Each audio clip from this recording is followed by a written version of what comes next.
Go to overcomecompulsivehoarding.co.uk/online therapy to get 20% off your first month of cognitive behavioural therapy, with weekly sessions online with a therapist, in addition to worksheets, a journal, meditation and yoga videos, and unlimited messaging. There's strong evidence that CBT can help people who hoard, and accessing therapy online can be affordable and accessible. Find out more and get your discount at overcomecompulsivehoarding.co.uk/online therapy. Normally, being a little extra might be a bit much, but not when it comes to healthcare. That's why United Healthcare's Health Protector Guard fixed indemnity insurance plans, underwritten by Golden Rule Insurance Company, supplement your primary plan so you manage out-of-pocket costs. Learn more at uh1.com. Wow! Nice! Yeah! What you're hearing are the sounds of people everywhere putting on Bombas socks, underwear, and T-shirts made from absurdly soft materials that feel like plush clouds. Yeah, that plush.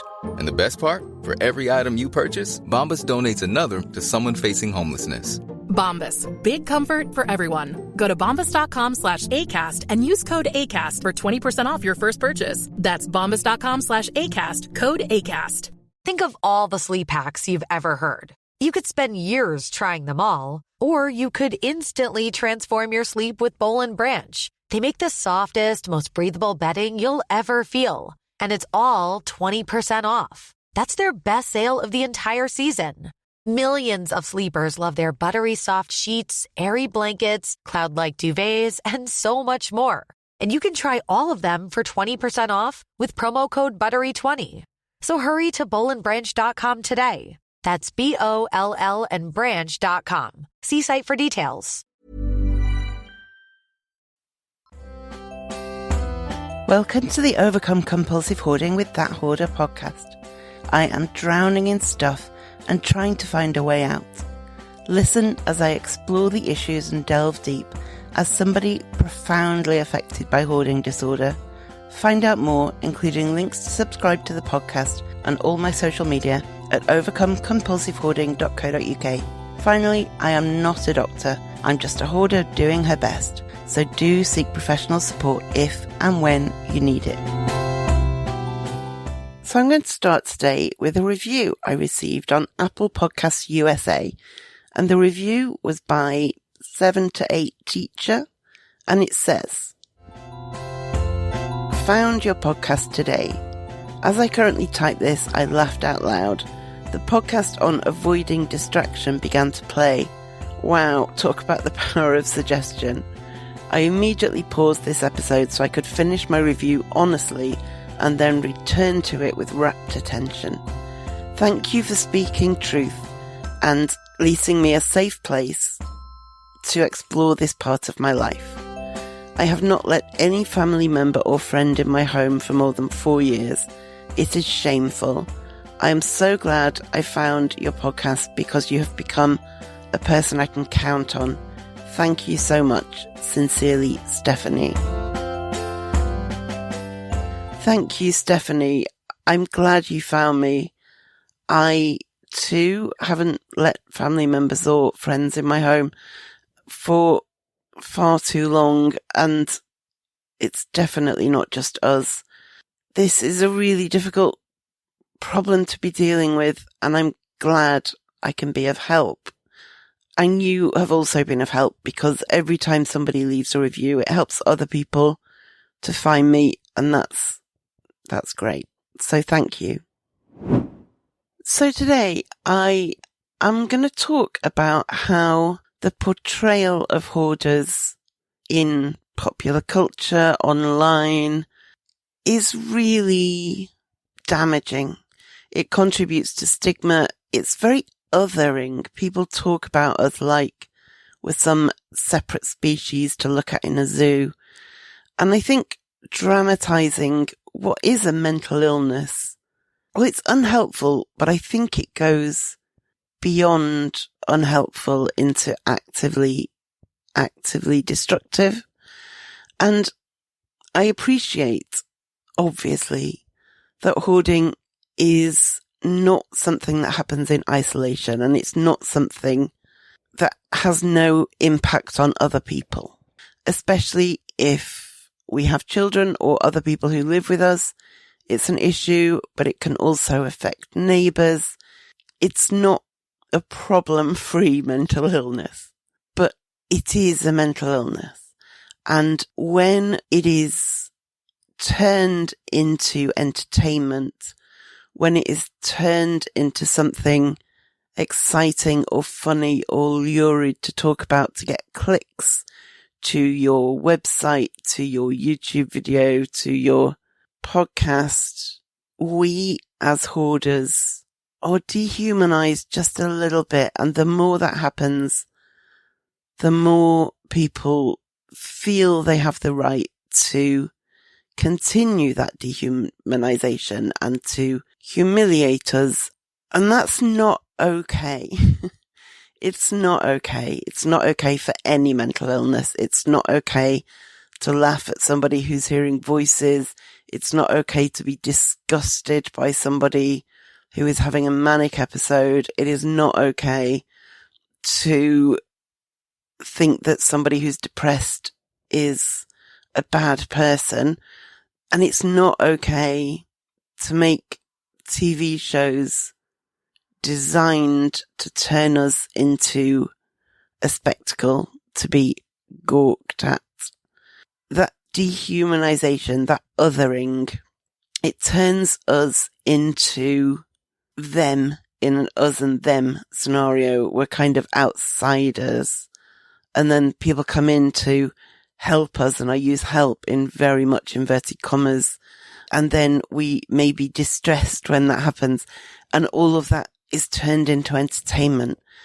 And this is presented as helping the hoarder in question because their house gets cleared out, for instance. And it is presented as a way to educate the general public on this illness. That's usually the two main justifications for hoarding as entertainment. And I saw a tweet recently from somebody who tweeted while watching Hoarders, the Hoarders TV show. And that person said, I am up at 1 a.m. watching Hoarders and talking to the TV. You're not a perfectionist. You're a loser and a pig. And that was what that person took from the Hoarders TV show. That person didn't watch it and think, now I have a better understanding of a quite debilitating mental illness. They watched it and thought, you're a loser and a pig. And that's not an unusual takeaway from programs like that.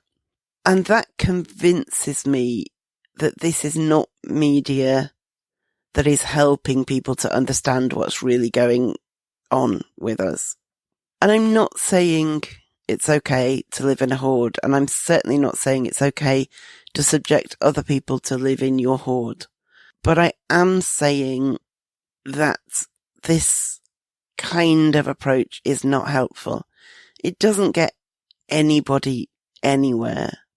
The houses that are cleared dramatically to the accompaniment of lots of screaming and crying are so often full again within months or certainly years. Things are not solved and resolved and fine from then on. And by increasing stigma, it makes it harder for other hoarders to then say, oh, I've got this problem too. It makes it harder to do that and therefore harder to seek help. And this episode has been prompted by a podcast episode I saw. The title of the episode was The Horrible Hoarder. So that caught my attention. My first thought, oh no, a hoarder has done a horrible thing. Has a hoarder killed somebody? Has a hoarder, I don't know, kidnapped somebody? But no, this person is being called the horrible hoarder on this podcast based solely on his illness and the consequences of his illness. Was he a bad person or was he an ill person? I listened to the podcast and I'm going to share little clips of it just to highlight kind of what we're dealing with. And I'm going to remove the name of this hoarder from the clips for the sake of his anonymity, for the sake of his dignity. What I'm about to outline, what this podcast was talking about, is not a situation that left him with much, if any, dignity at all. Indeed, the way he was living didn't leave him with much dignity. It's all been a really sad, sad story, and I don't think he needs podcasts naming him 10 years on from what happened. So this podcast, talking about the horrible hoarder, describes him like this. Is it necessary? His neighbors didn't describe him as violent or intimidating. Terms like creepy, weird, and smelly would be far more appropriate. It just seems unnecessarily cruel to me. There's no need. Again, we're talking about somebody ill, his personality traits, his creepiness. I don't know. Is that appropriate to talk about somebody you don't know like that? Well, all you know about him is that he was severely affected by hoarding disorder and found it impossible to get on top of it. There's just no need to mock him. The first violations of City Health Code are reported that year, with 7 additional cases being opened by August of 2012. The neighbors started to notice odd behavior coming from the little wiry guy living at 2 cars sat in the driveway, yet they never moved. Instead, neighbors saw going up and down the street at all hours on any number of children's bicycles. These bicycles made convenient getaway vehicles for his favorite hobby, stealing his neighbor's garbage. And was he combing through the trash for personal information, like some especially filthy CIA operative? Nope, he was just keeping the garbage because he liked it.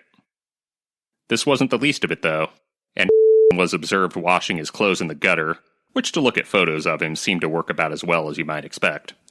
So it sounds like this man was creating legitimate problems for his neighbours and that his illness was impinging on them. This means it does have to be addressed. I'm not pretending that that's not something that needs to be looked at. I am all for accountability and responsibility. This man's hoarding got out of control following the death of his mother. And as you know, if you're a regular listener, hoarding and grief are seriously interlinked a lot of the time. There are big links between hoarding and grief. The smell was so foul, I gagged slightly. Close quote. Spoiler alert, this is going to be a theme moving forward. In one particularly memorable quote, a neighbor tells her, and I quote, "It's horrendous. This is a nice neighborhood, and people take care of their homes. This is like a junkyard. It smells putrid. We go for walks, and it's terrible. We cross the street so we don't have to smell it." Close quote. The article then closes with ingenious simplicity by asking the rhetorical question, would you want to live next to So this needs to be, it needs to be looked at. This man needs help. And from the start, what he was approached with was warnings of code violations rather than any kind of, I'm sure he knew that the way he was living was not ideal. And he may well have welcomed help, but what wasn't offered was help. What was offered was punitive enforcement action. And so one of his neighbours went to the newspapers, and the authorities then started taking action. And I understand the frustration and impotence of the neighbours. But again, is this a helpful way forward for this man who is clearly struggling in every way? He's lost his mother and everything's gone out of control. And the podcaster can't pretend that he doesn't know that people don't hoard for fun. He can't pretend that he's got no idea that we're talking about a mental illness, because he acknowledges this. Finally, hoarders know that they have a problem. They might not be able to put it into words, but they do know they have a serious issue. Frost and Steckity state that 60% of hoarders they studied met with the criteria for major depression, and to be clear, major depression is exactly what that sounds like, with episodes lasting 2+ weeks and leaving the sufferer basically unable to function. Hoarders inevitably start hoarding during childhood, and the authors anecdotally note that many of their patients had cold, unfeeling parents, though they're clear that they don't have sufficient data to prove a causal linkage between parenting and hoarding. There's a strong reason to suspect that there's a genetic basis for hoarding, as a shocking 80% of hoarders have a first-degree relative with some degree of the same issue. They go on to say that a potential genetic abnormality has been uncovered on the 14th chromosome that might be interpreted as a quote-unquote hoarding gene, but there's no smoking gun on this yet. It's been hypothesized that perhaps hoarding might have some origin in childhood poverty, given that somebody growing up without a lot of possessions might be reluctant to part with their stuff when their financial situation improves, but Frost and Steckity are dismissive of this, as the cases presented in the book involve all social strata, including some very wealthy, old money individuals. And after lots of failed attempts to get this man to clear out his home, a forced clear-out was ordered. Now, generally speaking, forced clear-outs are not helpful in the long term. Generally speaking, they either don't have a lasting positive effect, or they actively have lasting negative effect. So, if a hoarder, if their hoard is cleared out against their will, then it will clear space. But they may react to that by the sense that they need to cling even more, keep clinging, need to bring more stuff in. If the issues have not been addressed that led to them getting into that situation, then it's almost guaranteed that a space will be filled up again. Now, that's not to say there's never a call for it. In absolutely extreme situations, sometimes a forced clear out is required, but very much as part of a holistic approach, helping the person to address what's gone so very wrong. So bear in mind, sometimes I believe they are required, but they are also not, they can't be expected on their own to solve a problem. And so there's some details of his hoard here that do highlight that this was a very serious situation, but be aware it is quite distressing, and it does include some animals that have died. So what exactly was behind that door that I've been teasing this entire show? Here's your answer. Trash. And more trash. Trash packed so tightly that the front door couldn't even be opened at first. Trash stacked so high that could only get around his house by crawling through a 12-inch gap between the top of the trash and the ceiling. Hoarders typically leave little trails called goat paths to navigate their hoards. Just crawled around on top like Gollum. May have been the owner of but he wasn't alone. Claimed that he had 12 cats, but when it was all said and done, that number was in excess of 50.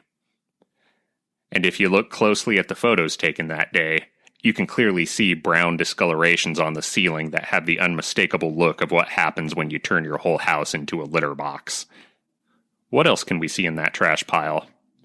At first, it just looks like random crap, but if you look hard enough, it almost becomes a feat of archaeology.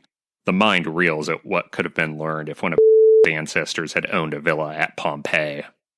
In one photo, you can see a gold-handled refrigerator just to the left of the front door and mostly surrounded by plastic grocery sacks. And within those grocery sacks appears to be even more trash, apparently in various states of liquefaction. Another photo shows a Siamese cat, its ears within an inch of the ceiling, peering down from atop a wall of cardboard shipping boxes, And within those boxes are hoses, empty bottles, and scraps of cloth, all filthy and discolored from an unknown liquid dripping all over them for an unknown time period. A closer look at this photo may provide some insight into hoarding habit. Several of the large boxes are easily identifiable as having come from Pizza Hut. These are the sort of boxes that things like frozen dough and toppings arrive in bulk in. Putting the pieces together here, it looks to me like was riding his bike down to the strip mall about a half a mile away at the corner of Lake Mead and Rampart, and raiding the dumpsters of both the Pizza Hut and the Smith's grocery store there, and then taking his winnings home and adding them to the pile. I mentioned earlier that Diogenes syndrome hasn't been well studied or understood, but county mental health services knew things had the potential to go sideways, and they showed up in force. Things got tense, with trying to lock himself inside when the cleanup crews moved in, but they never boiled over into violence, and didn't make any sort of a scene beyond the fact that his very existence was pretty much the dictionary definition of a scene. So this was really serious. This was not a happy guy who was functioning well in his life. This was a serious situation for him and his home. And I need to be really clear that having animals in your hoard in this way is not fair on the animals. This man believed he had 15 cats, and it turned out he had 50, and some of them had not survived. It is unfair to make children live this way, and it's unfair to make animals live this way. And I know this is hard to hear if you are living this way with children or animals, but if that can be an extra motivation for you to really, really try and get on top of this, then use that, because when you ask yourself really, really honestly, is this the way cats are happy living? You have to acknowledge that no, it's not. But I still feel strongly that turning it into a sensational story, whether that's that local newspaper reporter at the time or this podcast today, when it's actually a depressing story of one man's serious illness following the death of his mother, is irresponsible at best and cruel at worst. So this is ultimately what happened in terms of his home. Jane Ann Morrison had a front row seat to the whole thing. Her story the next day related that the city offered to get a hotel for the night, but he declined and said that he would sleep on the porch. Before the day was out, the Las Vegas Department of Building and Safety would deem the residence uninhabitable and posted a decal on the front window which reads as follows, and I quote, "Notice to vacate. Do not enter. Unsafe to occupy. This house is substandard. It is a misdemeanor to occupy this building or to remove or deface this notice." Close quote. Flexibility is great. That's why there's yoga. Flexibility for your insurance coverage is great too. That's why there's United Healthcare Insurance Plans. Underwritten by Golden Rule Insurance Company, United Healthcare Insurance Plans offer flexible, budget-friendly coverage for medical, vision, dental, and more. One of these plans may be right for you if you're, say, between jobs, coming off your parents' plan, turning a side hustle into a full hustle, or even missed open enrollment. Want more flexibility? Find out more about United Healthcare Insurance Plans at uh1.com. Hey everyone, I'm Craig Robinson, co-host of the Ways to Win podcast, alongside my good friend John Calipari. I've been on the go recently. Phoenix, Kansas City, Chicago. If you're like me and have a home but aren't always at home, you have an Airbnb. Hosting your home or a spare room is a very practical side hustle. If you live in a big game town, you can Airbnb your place for fans to stay in. Your home might be worth more than you think.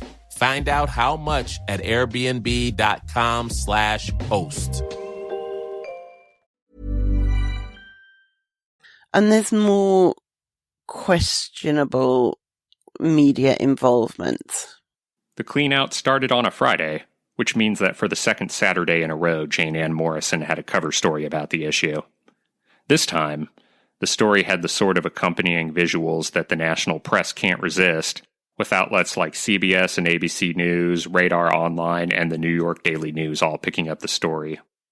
It even got circulated overseas, with the Daily Mail of London running a story, with those photos I mentioned earlier prominently featured. Closer to home, the story was still Jane Ann Morrison's baby, and she would run daily updates as the clean-out continued. Again, it's just, should this really be a cover story? Somebody has been so ill and so bereaved that they couldn't cope to this degree.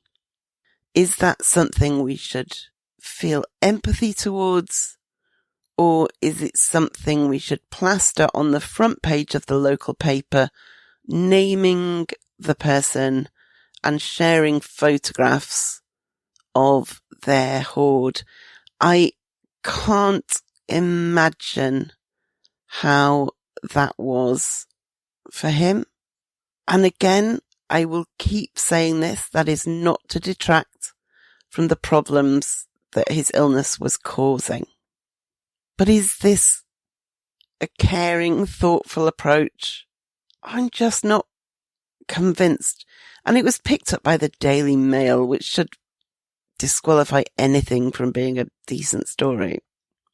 So this forced clear out was agreed on. Well, I say agreed on, was decided on, not agreed on by him. But remember, this episode is about a horrible hoarder. So to justify that label, I thought perhaps like he was really awful to the cleanup crews. Perhaps he kicked up a massive fuss and got in the way but no. Wasn't giving the cleanup crews any problems, and Morrison saw him trying to clean off a set of ski poles in hopes of keeping them. When she approached for a quote, told her to, quote-unquote, write whatever you like about me, and otherwise refused comment. Continued to be mostly cooperative, playing his guitar for the cleanup crews and cleaning off items that he wanted to keep, which were then placed into steel shipping containers, and in retrospect, I think the city was offering this as a carrot to ensure cooperation. He says the local reaction was a mixture of fascination and revulsion. And that is exactly what this podcast's approach is as well. Just listen to this. As you might imagine, the local reaction was a mixture of fascination and revulsion. I think it probably trips the same place in the brain that makes us slow down for accidents. Jane Ann Morrison's reporting states that looky-loos were already driving past the house constantly the day that the story broke, and while the pace would slow down, they continued until the process was done. Now, we've got to keep in mind that rather than a good story, we're talking about the manifestation of a person's serious mental health problems. That's what this fascination and revulsion is with.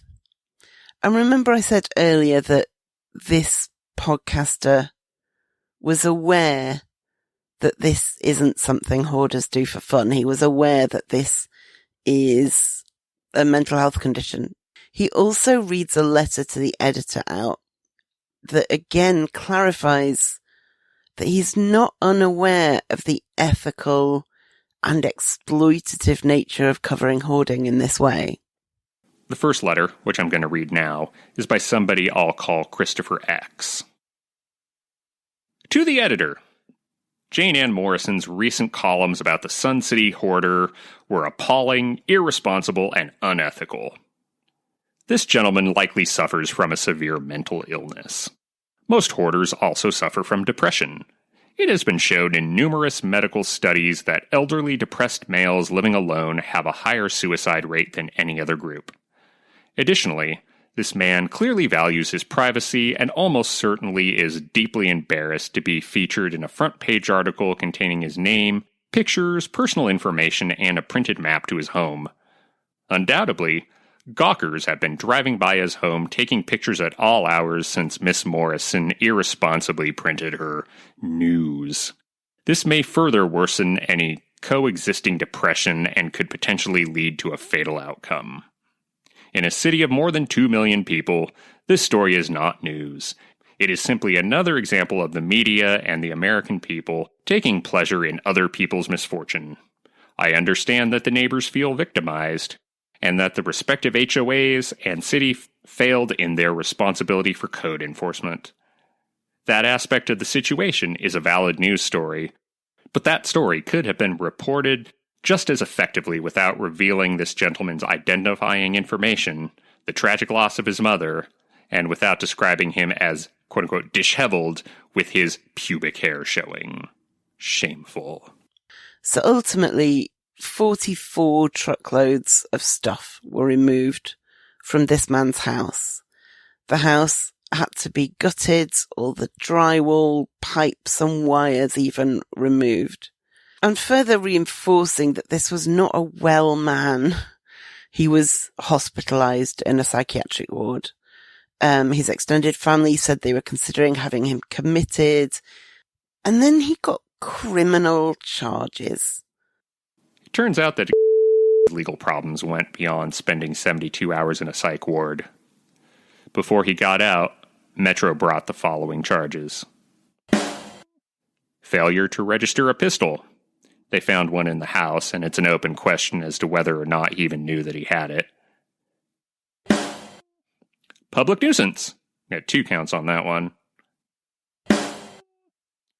Unjustifiable injury to animals. This is on account of all those sick cats that had to be euthanized. Failure to have a cat fancier's license. You need one of these to own more than 3 cats in Clark County. And last but not least, a fire code violation. Bail was set at $15,000. The city wanted $25,000, and appeared in court, his long, thinning white hair crowning his head in a way that would have made Einstein smile. He wore the iconic orange jumpsuit, and you can tell from the photos that he's not all there.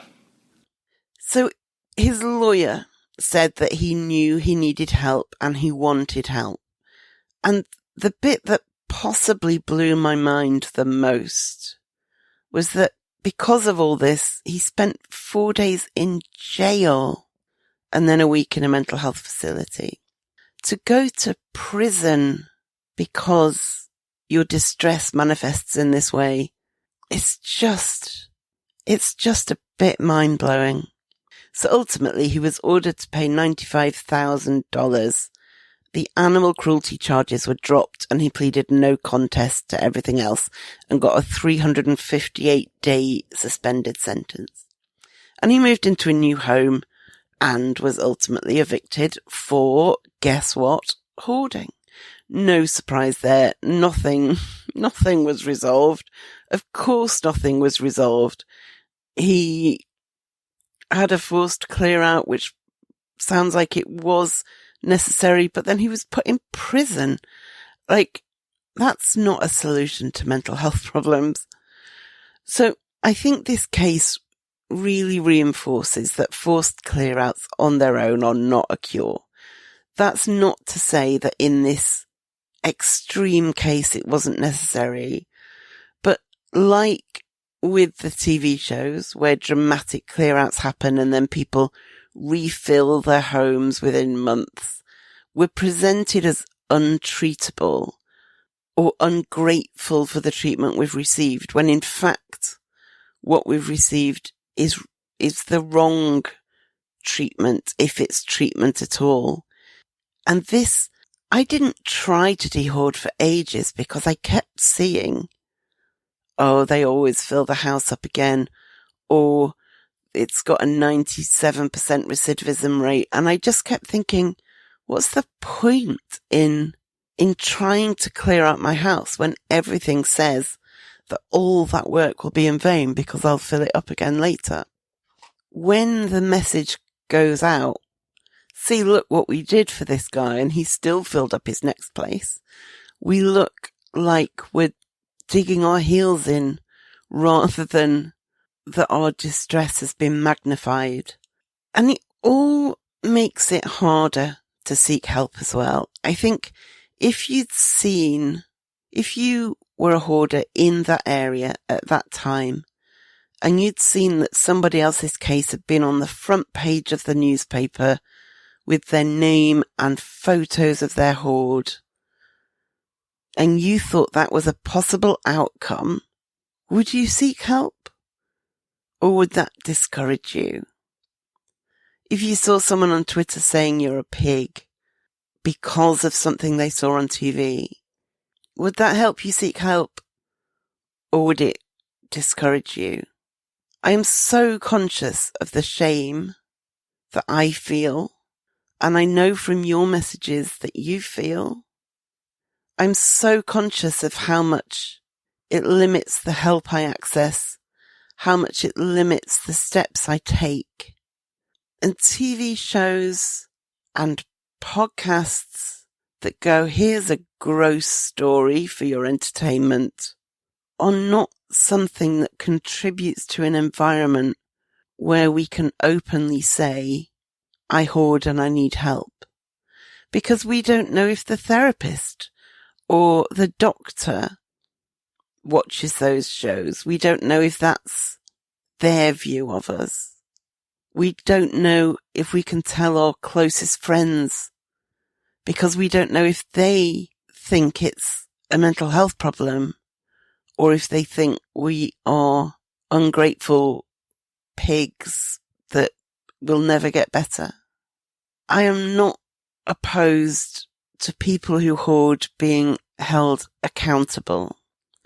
I am not opposed to us facing up to the consequences of what we're doing.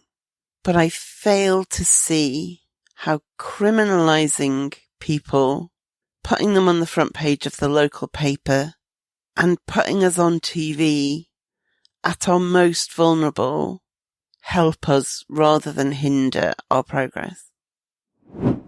Do you want to be a de-hoarding darling? You can be now at overcomecompulsivehoarding.co.uk/darling. If you love the podcast and want a bit extra, you can finally sign up to be a de-hoarding darling.